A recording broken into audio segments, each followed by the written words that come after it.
Hello, this is Soul Secret Stories with a new original tale from my channel. Mom, are we going home soon? My pencils are already so tired of drawing. 6-year-old Stacy asked quietly, wiggling her legs in her funny pantyhose with bunnies.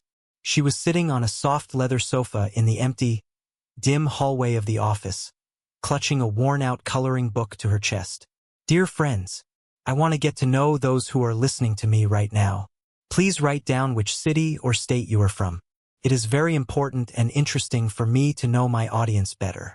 Subscribe to the channel and don't forget to like. Enjoy the listening. Allie, wringing out a rag over a plastic bucket, looked at her daughter with tenderness and hidden pain. In moments like these, the image of Robert, her ex-husband, always surfaced in her memory. 6 years ago, when Stacy was still a tiny baby, he simply packed his things and slammed the door, stating he wasn't ready for the hardships of family life. Robert abandoned her with a child in her arms without a single dollar and with huge debts from their past life, which had seemed so happy. Just a little longer, little bird, Alice replied softly, tucking a stray blonde strand back into her bun. I just have to clean Mr. William Harrison's office. Can you wait 10 more minutes? I can wait. The girl nodded seriously, sniffing her nose. Is the boss man sick again? Yes, Stacy. Well, yes, he's not feeling well. So sit very, very quiet, like a mouse. Okay, I'll be quick. Alice took a deep breath, picked up the bucket, and knocked cautiously on the massive oak door. Come in. She quietly cracked the door and slipped inside. Mr. William Harrison, a distinguished man with noble gray hair, was massaging his temples while standing by the window. His face, usually ruddy and energetic, now looked as gray as ash. Deep shadows lay under his eyes. In the corner of the office, at a separate desk cluttered with wires and monitors, Ethan, their systems administrator, was quietly rustling the keyboard. He was one of those invisible people whom management only notices when the server goes down. Mr. Harrison trusted him implicitly, knowing that Ethan was not only a coding genius but also a man of honor. Everything is ready. The cloud is configured. Backup is running in real time, the admin tossed out in his quiet, colorless voice without turning around. The director only gave a tired nod. Alice knew Ethan often stayed late, just as she did. Sometimes she caught his attentive but respectful gaze on her. Good evening, Mr. Harrison, she said apologetically. Forgive me for disturbing you. I'll just wipe the dust and take the trash. I won't be in the way. Oh, is that you, Alice? The boss sighed heavily. No, you won't be in the way. Come in. I've completely fallen apart today. My heart is racing. It's hard to breathe. Maybe I should call a doctor? Alice asked with sincere concern. You look very pale. No need. Harrison brushed it off. My doctor says this is a normal reaction to the pressure. I'll take my pills now, and it'll vanish like magic. Susan, my wife, worries about me so much. Every morning she fills this box for me herself. The director tenderly stroked a beautiful pillbox divided into sections by the days of the week. Alice smiled warmly. You have such a caring wife. It's such a blessing when you are so waited for and loved at home. Don't I know it? Mr. Harrison muttered. He hooked the lid of the top compartment with shaky, disobedient fingers and tried to take out a large yellow pill. But due to a slight tremor, the capsule slipped from his hands, hit the tabletop, and with a quiet thud, rolled across the floor, disappearing somewhere under the heavy leather sofa. Oh, for heaven's sake! The boss exhaled sharply, waving his hand in annoyance. He didn't even try to lean over. Forget it, just one pill. I don't have the strength to crawl after it. Everything is going dark. He simply took an identical yellow pill from the next compartment, intended for tomorrow, and washed it down with mineral water from a glass. Alice, being a diligent and neat employee, immediately knelt on the floor. I'll get it now. We can't have medicine lying on the floor. She peered under the sofa, lighting the way with her old phone, fumbled for the pill stuck in the corner, and, climbing back up, mechanically tossed it into the plastic trash bin near the director's desk. At that exact moment, the door creaked quietly. Stacy, who had become unbearably bored alone in the hallway, cautiously poked her head through the gap. She saw her mom dusting and a tired man in a chair. And then her sharp child's eyes, accustomed to noticing every little detail, fell straight into the trash bin. The girl, silent as a kitten, stepped closer, looked into the bin, and then looked at the director in surprise. The silence of the huge office was suddenly pierced by a ringing, indignant child's voice. "Do you always take vitamins instead of pills?" After a pause, Stacy added, "Mom says you can't take candy instead of medicine. You won't get better that way." Mr. Harrison startled from the unexpectedness and raised a gray eyebrow in surprise. He looked at the thin girl and then turned his gaze to the pale cleaning lady. "What are you talking about, little one?" the boss asked with a smile. "These aren't candies. This is very expensive heart medicine. It's brought from abroad by special order." But Stacy frowned stubbornly and shook her head so hard her pigtails bounced. "No. Mom bought me the exact same ones yesterday at the pharmacy around the corner. Those are yellow vitamins. They are sweet on the outside and sour on the inside." Alice turned bright red, feeling the flush of shame flood her face. She rushed to her daughter and grabbed her hand. "What are you saying? Apologize to Mr. Harrison right now." She turned to her boss, burning with embarrassment. "Please forgive us, for heaven's sake. This is Stacy. I just have no one to leave her with in the evening. She has a big imagination. Forgive us, we are leaving now." Alice picked up the bucket, feeling the familiar leaden weight in her legs, and memories of dozens of similar evenings surfaced. Returning home after a shift, walking through the frost-covered streets of Chicago, clutching her sleepy daughter. At home, a cold and cramped rented basement room awaited them, where it always smelled of dampness. Evenings were spent in endless chores, washing work clothes, economically stretching a pack of pasta for 3 days, and taping holes in Stacy's boots so they wouldn't get wet. Every single cent counted. Rest seemed an unaffordable luxury, available only in short dreams before a new workday. "Wait," Harrison said in a changed voice. His smile vanished. "What exactly did your daughter see there?" Alice froze. A sticky, unpleasant doubt suddenly crept into her soul. She slowly walked to the bin, took out the discarded pill, and held it directly under the bright light of the green lamp. Alice could not believe her eyes. "You know, Mr. Harrison, it looks like Stacy is right." "In what sense?" The boss leaned forward, his hands pressing heavily against the desk. "I actually bought her vitamins the day before yesterday. She has a weak immune system." Alice held out the pill on her open palm. "Look for yourself. This is exactly it. The same shape, the same chamfer around the edge, and that characteristic yellowish tint with tiny speckles. And the size is identical." The director's face turned from gray to a deathly pale in an instant. He looked back and forth from the pill to the cleaning lady, as if refusing to understand the meaning of her words. "Are you trying to tell me that my wife, who fills my pillbox, is giving me vitamins instead of a heart stimulant? And why would she do that?" "I don't know," Alice replied quietly, pulling her daughter closer. "Maybe the pharmacy made a mistake? My doctor personally orders these medications from a trusted supplier." Harrison began to breathe heavily. "Put it on the desk. Now." Alice carefully placed the yellow pill on the green cloth. "Alice." The boss's voice suddenly turned cold and hard. "What happened here stays between us. Do you understand? Not a living soul. I swear Stacy and I will be silent. Go home. And remember, not a word to anyone." Alice nodded feverishly, grabbed her bucket, and, taking the hand of Stacy, who was falling asleep on her feet, hurried out of the office. The journey to their damp basement and the entire night that followed merged into one long nightmare. Lying in her cold bed and listening to her daughter's breathing, she replayed the boss's pale face over and over in her head. A dark, terrifying secret weighed on her like an unbearable burden. Mr. William Harrison, left in total solitude, sat in the twilight for a long time, his heavy gaze fixed on the yellow pill on the green felt.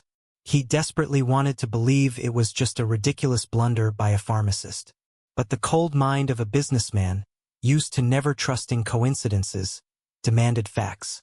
As soon as morning broke, he secretly contacted an independent laboratory and sent the suspicious medicine for testing.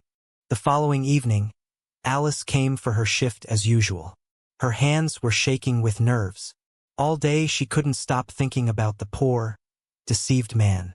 She lived on pins and needles, expecting to be summoned by the director. But no such call came.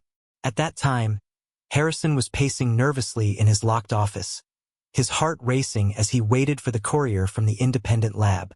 "Did you bring it?" He rushed toward the man the moment he stepped over the threshold. "Yes, here it is." The man held out an envelope. The director snatched the paper, tore the thick cardboard with trembling hands, and fixed his eyes on the lines of the laboratory report.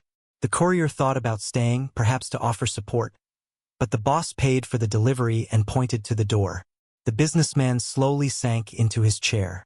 Silence hung in the room. "They really are vitamins," he finally squeezed out. "Not a single gram of the active substance. Zero. Should I go to the police? But with what? A piece of paper from a lab?" Harrison shook his head. "No. With a piece of paper, my wife will just say she mixed up the boxes. The doctor will say the pharmacy slipped them a counterfeit. They'll wiggle out of it. I need ironclad evidence. I must know everything. I must hear it from their own mouths." A week passed in a blur. Alice came to work every day, but the director's office remained closed to her. The secretary whispered to other employees that the boss had taken a sick leave and was working from home, seeing no one but his wife and his first deputy. Alice was going out of her mind with anxiety. Was the boss really continuing to take the blanks just so he wouldn't spook them? But Mr. William Harrison was far from a fool. In another city, he hired private detectives and security specialists. Under the guise of an air conditioning maintenance crew, they packed his luxurious suburban mansion with hidden microcameras and high-sensitivity microphones in a single day. The cameras were everywhere: the living room, his private study, even the bedroom. However, fearing surveillance, Mr. Harrison set an incredibly complex password for the cloud service, which he didn't dare write down, relying solely on his memory. He didn't even consider that his memory might fail him. Since his university days, he had been able to memorize the most complex mathematical formulas on a whim. So what was a simple password? What he saw on the recording shocked him. His beloved Susan was lounging in the arms of Ethan, the systems administrator, while the master of the house was away. "I'll crush them like flies," William Harrison whispered, staring at the darkened laptop screen. "I'll go right now and tear them to pieces." The businessman pressed his trembling hands against the massive tabletop and tried to stand. Suddenly, his face contorted from unbearable mental and physical pain. Blind rage seethed in his chest, demanding an immediate outlet. "William, calm down, you can't get worked up," he muttered, clutching at his shirt collar, which suddenly felt unbearably tight. "First the police, then—" The businessman couldn't finish. Suddenly, it felt as if a steel band had tightened around his ribcage. A burning, unbearable pain pierced his heart, radiating into his left arm and jaw. He ran out of air instantly. Mr. Harrison grabbed his chest, staggered, and fell to the floor with a terrifying, dull thud, knocking over his heavy leather chair. In the empty corridor, Alice, who was methodically mopping the floors, startled. "Mom, what was that loud noise?" Stacy squeaked in fear, looking up from her coloring book. "Stay here. Don't go anywhere," Alice shouted, dropping the mop. She ran to the oak door and yanked the handle. "Locked." "Mr. Harrison," she called loudly. "Is everything all right? Mr. Harrison." In response, there was only a frightening, bubbling wheeze. Alice, beside herself with fear, pulled a spare set of keys from her apron pocket. With trembling hands, she found the right one, turned the lock, and flew into the office. "Oh my God!" she screamed, falling to her knees beside the turning blue director. "Mr. Harrison, breathe. I beg you, breathe." She snatched her old phone and dialed with shaking fingers. "Ambulance, please hurry," Alice screamed into the receiver. The Olympus Office Center, 21st floor, director's office. A man is down, he's suffocating, he's turning blue. Yes, there's a pulse, but it's very weak. Call received. The team is on the way, the dispatcher's voice replied. Lay the patient on a flat surface and unbutton the collar. If breathing stops, begin CPR. Do you know how to perform chest compressions? I took classes. Tears rolled down her cheeks in torrents. I can do it. She threw the phone aside and ripped open the collar of the boss's expensive shirt, tearing off the buttons. The director suddenly arched his back and went still. The pulse on the carotid artery was gone. No, not this, please, Alice cried out, locking her palms over his chest. 1, 2, 3, 4. You are a good man, you shouldn't just leave like this. 5, 6. She pressed down with all her weight, breaking her nails, weeping, and whispering prayers. It felt like an eternity passed before the sound of stomping feet echoed in the corridor, and the resuscitation team burst into the office. Move back, miss, the doctor commanded, holding a defibrillator. Clear. Discharge. Again. We have a rhythm. Load him up quickly. Every second counts. Massive heart attack. Alice, exhausted, sat on the floor and cried, pulling her frightened daughter close. Mom, did the boss man go to heaven? Stacy whispered. No, honey, the doctors will save him. They definitely will, Alice whispered back fervently, kissing her daughter's cheek. The rest of the shift passed quietly. The next morning, Alice returned to the office. And so, day after day, it continued like a spiral. Work, home, home, work. In these difficult times, while the company froze in anticipation of news from the hospital, the only bright spot for her was the occasional meeting with Ethan. Calling them meetings was a stretch and for a specific reason. The young systems administrator, usually reclusive and immersed in his code, began finding more reasons to step out into the hallway where Alice worked. One evening, as she leaned tiredly against the wall in the deserted hall, Ethan approached and handed her a cup of hot chocolate. You don't take care of yourself at all, he said quietly, his voice carrying more than just sympathy. Can I walk you and Stacy to the bus stop? It's quite damp out today. Why did you decide to help me? Alice asked, warming her hands on the cup. Because Mr. Harrison was the only one who saw me as a person, not just a gear in the machine. I see that you are the same. You are sincere, and that's a rarity in this office. Ethan timidly touched her hand, and Alice flinched as if from an electric shock. For a moment, she wanted to trust this calm, reliable man, to feel like a woman again, rather than a perpetual fighter for survival. But in that same second, the image of Robert, her ex-husband, flashed in her mind like jagged glass. His cold gaze, the slammed door. They all seemed kind at first, she thought. The fear of new pain was stronger than the sudden warmth in her chest. She pulled away sharply, hiding her hands behind her back. Don't, Ethan. Thanks for the chocolate, but I can't. I have Stacy, I have work. I don't have time for these games. She saw the hurt reflected in his eyes, mixed with understanding, but she couldn't bring herself to stay.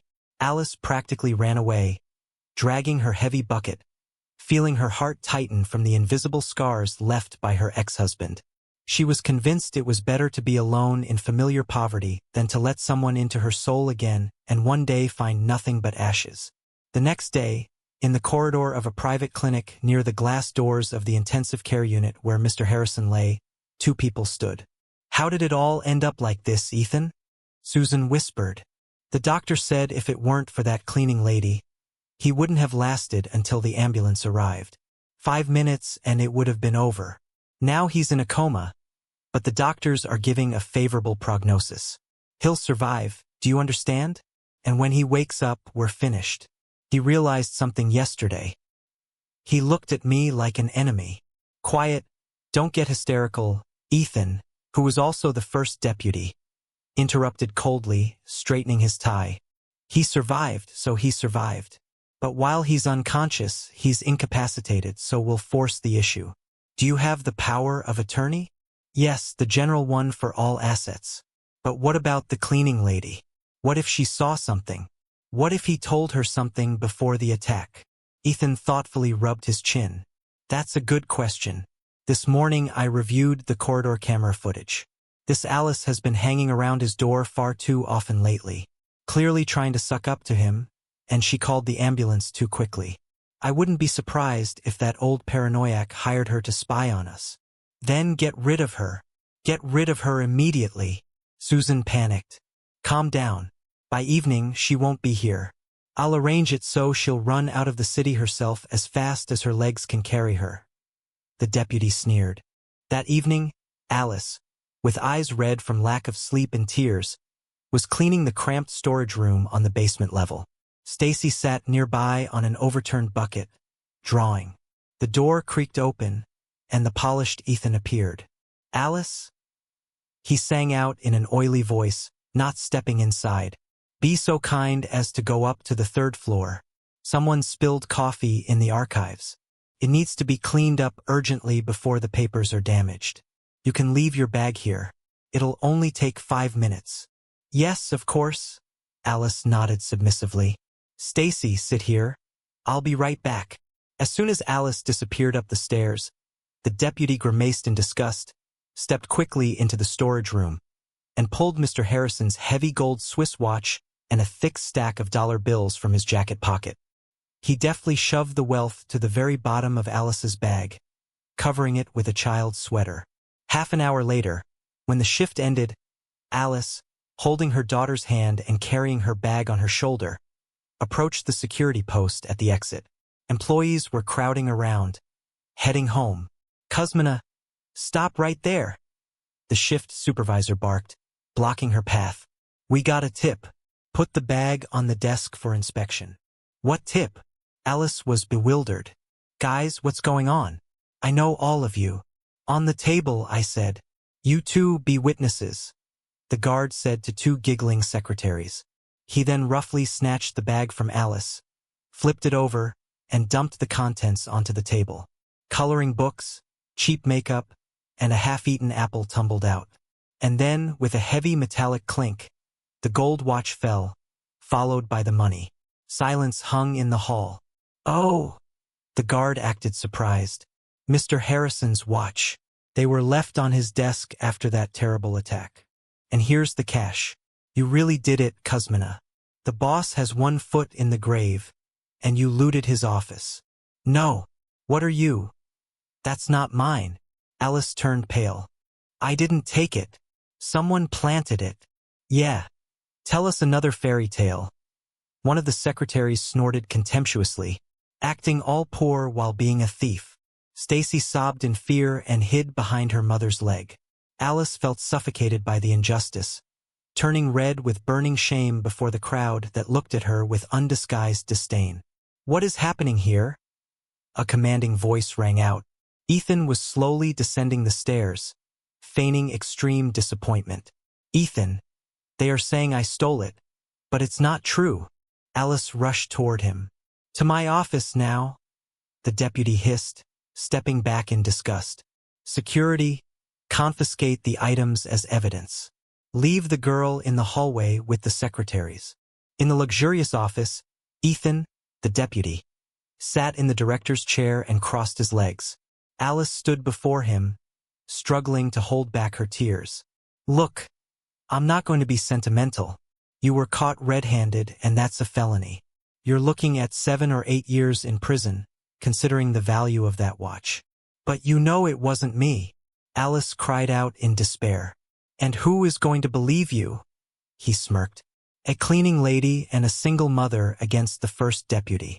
The trial will be short, but the most interesting part starts afterward. He leaned forward, piercing her with a cold gaze. While you're rotting in a cell, Child Protective Services will take your daughter, and she'll end up in the same foster home system where you grew up. I'll personally make sure of it. Alice froze. Inside, it felt as if everything had shattered. The fear for her daughter paralyzed her. No, please, just not Stacy. Don't touch her. What do you want? Why are you doing this to me?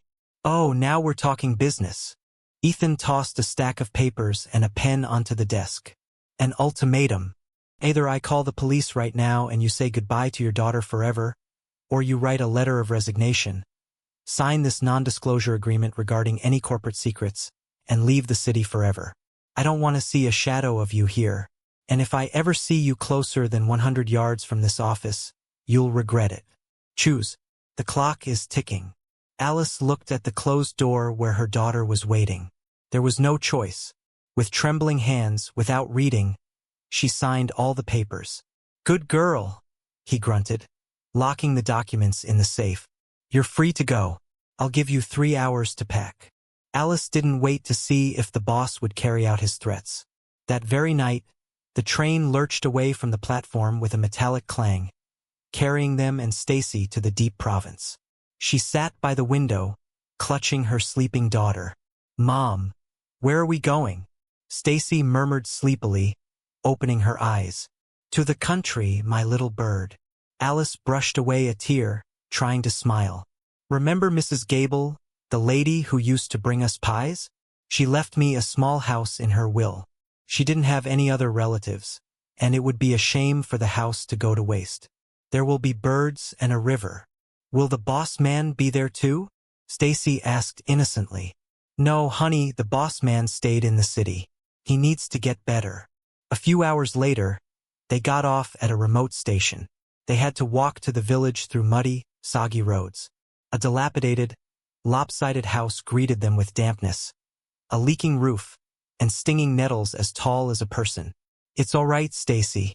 It looks scary, but we'll manage," Alice said bravely, though she felt like sinking into the ground from despair. She rolled up her sleeves, and the next few hours blurred into a sequence of heavy physical labor. She scrubbed the house clean, washed the windows, and arranged a loan of a bucket of potatoes and a dozen eggs from a neighbor, Aunt Sarah. "Oh, Alice, life has really put you through the ringer, hasn't it?" Aunt Sarah sighed, watching the fragile woman clumsily chop old boards for firewood. "You need a handy man around here. The stove is smoking. The bricks need to be reset."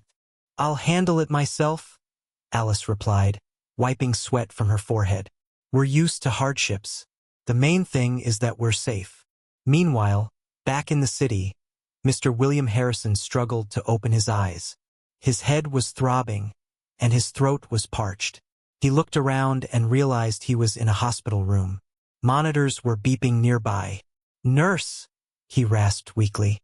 A girl looked into the room, followed by the head doctor of the clinic, Dr. Maxwell, a stout man with shifting eyes. "Oh, Mr. Harrison, welcome back from the other side." The doctor smiled. "I need my phone," the director said, struggling to move his tongue. "Call my trusted lawyer, Mr. Miller, and a notary immediately. I need to rewrite my will and file for divorce."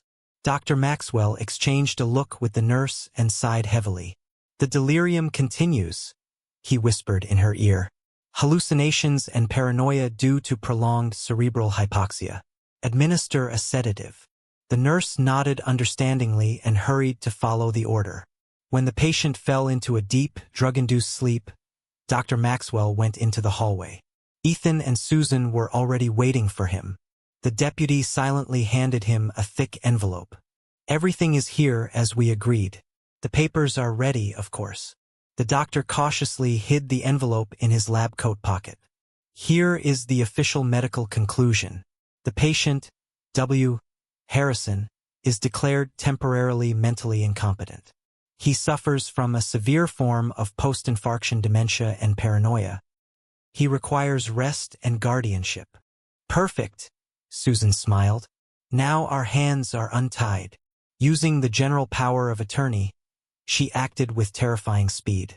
In 3 days, all of the director's personal bank accounts were completely emptied and blocked. The company's main assets, factories, warehouses, and real estate, were transferred to shell offshore companies owned by Ethan. 2 weeks later, when Mr. Harrison, exhausted and looking 10 years older, yet maintaining a clear mind, was discharged, a very unpleasant surprise awaited him. He took a taxi to his suburban mansion, paying with the last bit of money he found in his trouser pockets. The gates were closed. He pressed his finger to the scanner, but the panel glowed red. The locks were new, "Hey, open up!" the businessman shouted, banging on the wrought iron bars. A stranger from a private security firm stepped out of the guardhouse. He spat contemptuously and tossed an old, worn suitcase over the gate. "Get out of here," the mistress said, to hand over your junk. "But if you show up here again, I'm setting the dogs on you," the guard hissed. "The mistress? I built this house. Call Susan." Susan looked down from the second-floor balcony in a silk robe with a glass of champagne. "Goodbye, William, and thank you for a comfortable retirement. Go find yourself a nice, warm cardboard box." Suffocating from the humiliation, Mr. Harrison dragged his suitcase to his company's office. But there, too, he met with failure. In the lobby, 3 burly men blocked his path. "Let me through.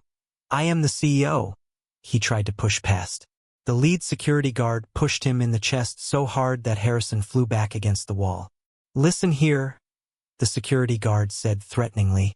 "Ethan is the rightful owner here now, and we have clear orders. If you cross the threshold of this building one more time, we'll break your legs. Get lost." And so William found himself on the street, without money, a home, or a firm, hollowed out and crushed. The former businessman trudged to the nearest payphone and began calling from memory the friends he had spent decades with, hunting, visiting spas, and whose children he had helped raise. "Mike, it's William Harrison," he said hoarsely into the receiver. "Listen, I'm in trouble. Ethan and my wife took the company. I need help. Lend me some money. I'll return everything with interest, I promise." "Oh, William." The voice on the other end hesitated. "Here's the thing. Ethan called me. He said your health is very poor. I just signed some major contracts with him. I can't afford to cross the new management. Understand me correctly. Business is business. Sorry, I have to go. No hard feelings." He called a second, a third, a fifth, but the result was the same. Everyone instantly turned away from the fallen lion, unwilling to quarrel with the new, aggressive pack. After a week of wandering through cheap hostels and free shelters, William Harrison broke. His expensive clothes were stained, his beard grew out, and the light in his eyes vanished. Depression consumed him entirely. Why live? The former businessman thought, sitting on a park bench. "I'm a pauper, almost an invalid." Susan and Ethan had won. The only evidence of their guilt, the recording from the cameras, was locked in a digital vault, the password for which, as if by some cruel joke, had been erased from his memory. At that moment, the businessman made a decision. Slowly shuffling in his worn-out shoes, he trudged toward the bridge over the river on the outskirts of the city. It was always dark and deserted there. Exactly what he needed. Meanwhile, a day earlier, Alice, tired after working in the yard, entered her house. Stacy was already asleep. Alice poured herself some hot tea and turned on the old television. The news was on. An unprecedented case in the business community. The journalist spoke energetically, standing in front of the painfully familiar office building. Renowned businessman and philanthropist William Harrison has lost his entire fortune overnight.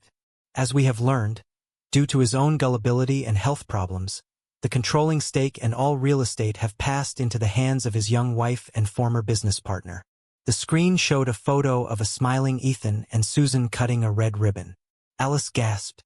The cup of hot tea slipped from her hands and shattered into pieces on the floor. She sank onto a stool, covering her mouth with her hands. My God, they did it. Those villains followed through with their plan. Before her eyes rose the face of Mr. Harrison, the kind director who always greeted her, let Stacy sit in the warmth, and wept when he learned of his wife's betrayal. Her heart simply could not bear this injustice. Yes, she was a pauper herself, hiding away, but she could not abandon a man in trouble who had never once offended her with a word. Alice rushed to her neighbor.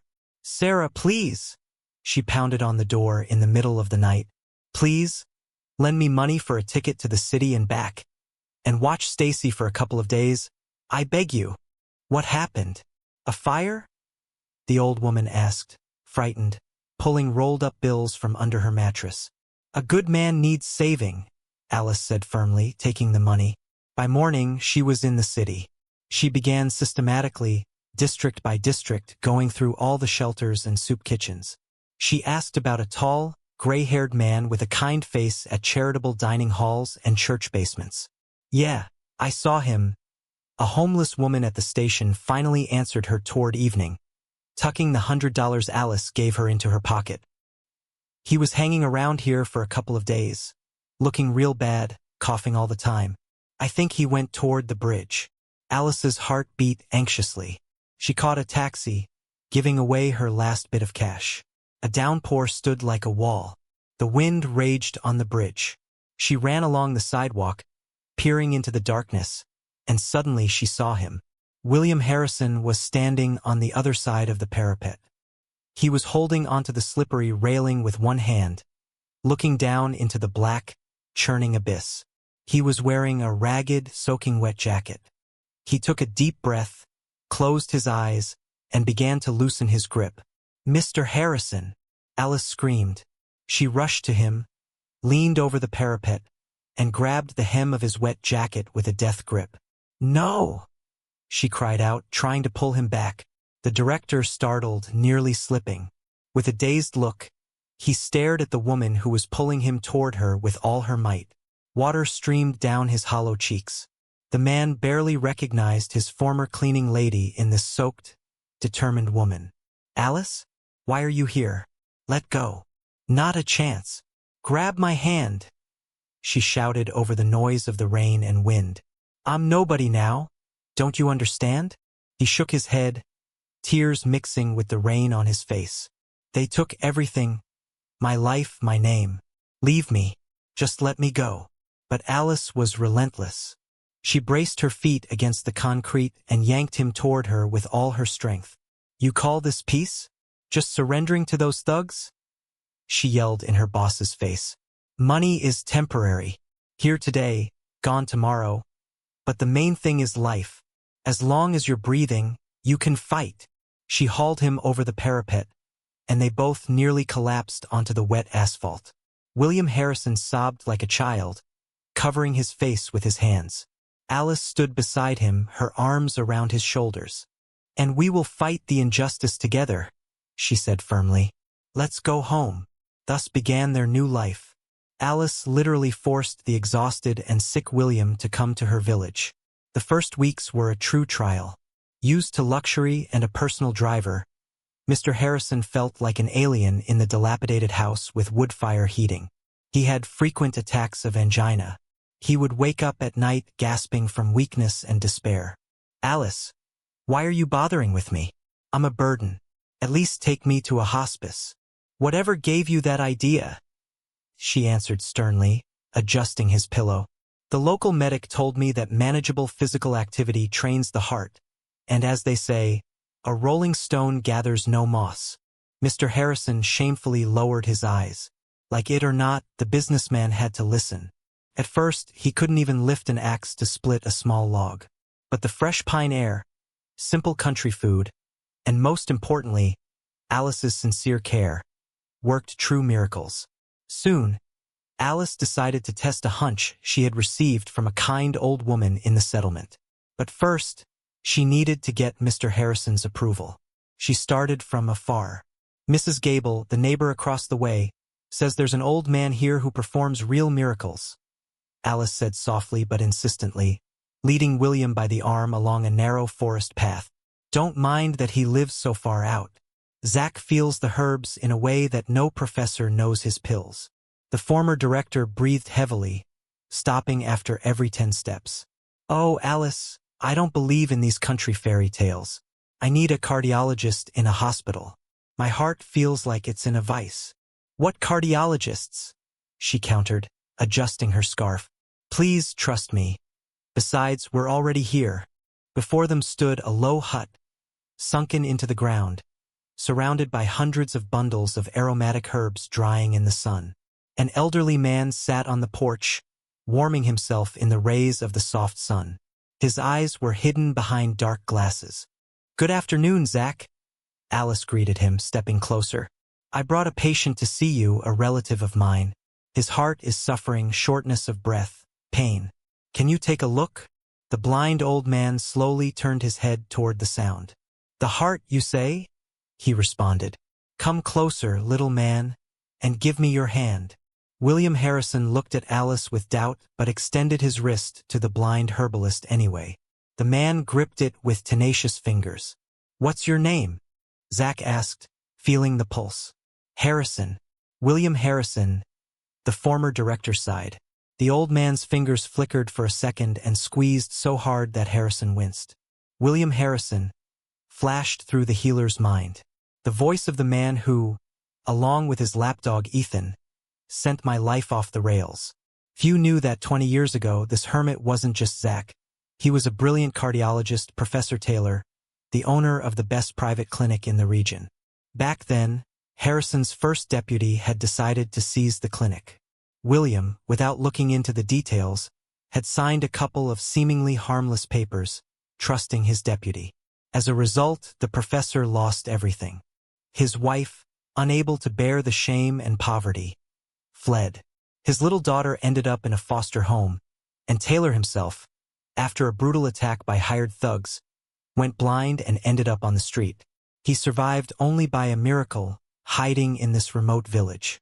The pulse is ragged, thready, the old man said calmly, hiding his seething hatred. The heart attack was recent. Yes, William replied in surprise. How did you know? I used to be a healer. I understand much, the old man smirked. I'll make you a tincture. It will replace the pills, but you must take it strictly by the hour. I'll make sure of it, Alice exclaimed happily. Thank you so much. Nothing to thank me for, the herbalist replied gloomily. The very next day, William Harrison began taking the dark amber drops. He had no idea that the brilliant doctor was adding an extract from a very rare plant. The herb not only made his sick heart work like a clock, but also caused a powerful psychological and physical addiction. A month passed. Country life, fresh air, and the miraculous drops transformed the former businessman. He grew stronger, his shoulders broadened, a healthy tan appeared on his face, and his hands developed firm calluses from the axe and shovel. The former boss had turned into a confident man, and only the tiny vial of tincture, which he never parted with for a minute, was his invisible chain. One day, while William was stacking wood by the shed, he heard a crash and shouting from the street. Open up! Someone yelled, violently kicking the flimsy gate. The boards creaked and snapped. Alice looked out the window and gasped. Robert, her ex-husband, stumbled into the yard, bloated, unshaven, with a crazed look in his eyes. She rushed out onto the porch, pale with terror. What are you doing here? Get out. Listen to her. Giving orders. Robert barked. Kind people told me that Mrs. Gable left you this shack, and we, by the way, were married, so half is mine. Give me the money for my share. What money? You abandoned me and Stacy 6 years ago with all the debts. I don't have a cent. Alice tried to block the door, behind which her daughter sobbed in fear. Why, you little... Robert roared and lunged, ready to strike. Alice closed her eyes, but the blow never came. Get your hands off her, you animal. William Harrison's quiet voice rang out. Robert turned and saw a tall, strong, gray-haired man with an axe in his hand. Old man, who do you think you are? Get out of here before I... He didn't have time to finish. William, dropping the axe, made a move of blurred speed. A grip, a trip, and Robert fell face-first into a muddy puddle. Harrison twisted his arm behind his back until he howled in pain. Listen to me carefully. If you try to come within a mile of Alice or the child ever again, I will bury you in these very woods, and no one will ever find you. Do you understand me? Yes, I understand. Let go. You're breaking my arm, the brawler whimpered. 10 minutes later, the local sheriff arrived and loaded Robert into his old patrol car. Alice, trembling all over, stood on the porch. William walked up, breathing heavily and cautiously, almost weightlessly, put his arms around her shoulders. It's all right, he won't come back. I won't allow it, he said softly. Alice looked up at him with eyes full of sincere admiration.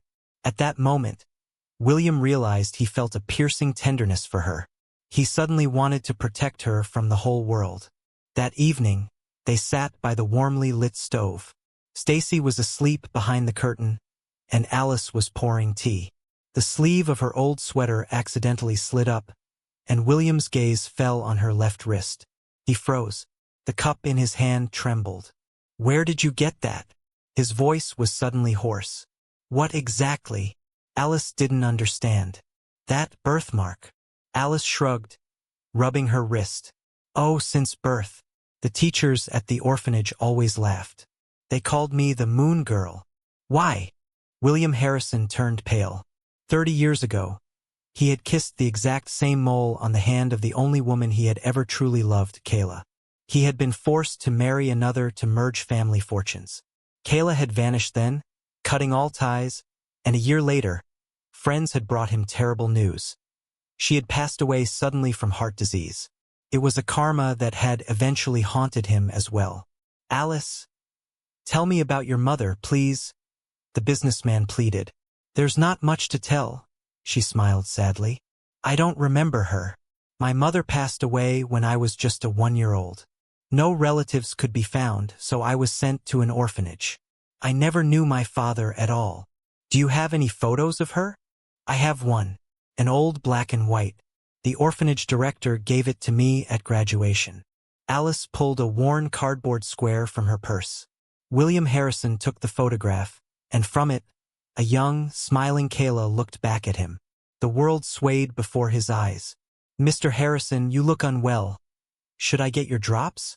Alice asked, frightened. "No, everything is fine. I thought I recognized someone. Forgive me." He turned toward the window, and tears rolled down his cheeks. After managing to ease her concern, he stepped outside and wept, pressing his forehead against the rough bark of an apple tree in the yard. Alice was his daughter, and little Stacy, who had been hand-feeding him strawberries, was his own granddaughter. At first, William wanted to run to her, fall at her feet, and kiss her hands, but fear paralyzed him. "She won't believe me. She'll think I'm crazy, or she'll hate me for abandoning Kayla. No, first I must reclaim my name and punish those who robbed us of a normal life." William decided, certain that telling the truth wasn't an option yet. Meanwhile, in the city, the sweet life of Ethan and Susan was losing its luster. Having seized a massive empire, the lovers quickly realized they were incapable of managing it. However, both were brilliant at spending other people's money. "Ethan, have you lost your mind?" Susan was livid. "I checked my personal accounts today, and $2 million is missing. Where is the money?" Ethan, with dark circles under his eyes after a sleepless night of high-stakes gambling at a club, smirked arrogantly. "Calm down, you're being hysterical. It's in the business.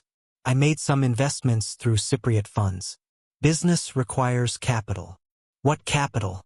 You're flushing the company budget down the drain. I've been informed, by the way, you're siphoning assets through shell companies. If you think I'll let you ruin me, you're wrong. I'll have you put away." "You'll put me away?" Ethan jumped up and grabbed her painfully by the chin. "We're in the same boat. If I go down, you're going to the bottom with me. Don't you dare speak a word." They broke apart, looking at each other with pure hatred. From that day on, both began secretly gathering dirt on the other, preparing for a war of total destruction. But they didn't know that every step they took was being watched. Back in the village, the old burner phone William had recently bought rang. "Hello," he said curtly.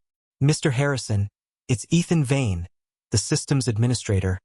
A quiet, calm voice replied.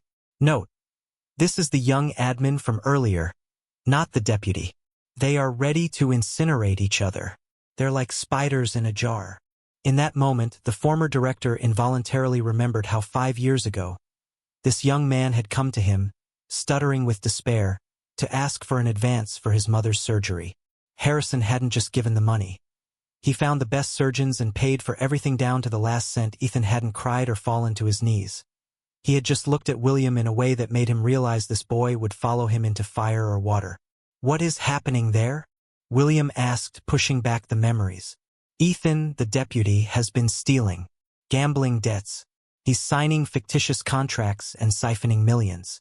I am duplicating every transaction and every correspondence to your secure email. You have all the evidence in your hands. Well done, Ethan.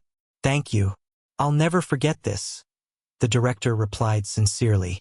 By the way, I have something else. A lethal weapon. What do you mean? The hidden cameras in my mansion. The ones I installed before the heart attack. After the hospital, there was a black hole in my mind. I couldn't remember a single digit of the password. I thought the recordings were lost. But here, in the silence, my mind has cleared. I remembered the code. The recordings have been uploading to a rented foreign server this whole time, and the access is now in our hands. There was a pause on the other end. Ethan chuckled. Well then, that's checkmate. It's time for you to come back. The next day, Alice and William Harrison arrived in the city and went straight to the regional prosecutor's office to see an old army friend of Harrison's, a lead investigator for high-profile cases. In Mr. Anderson's office, it smelled of tobacco and strong coffee. The stern-faced man looked at the laptop screen where the deputy and Susan were vividly discussing the medication swap and bribing the head doctor. Beside it lay the financial printouts provided by the admin. Well, William, the investigator leaned back and whistled in admiration.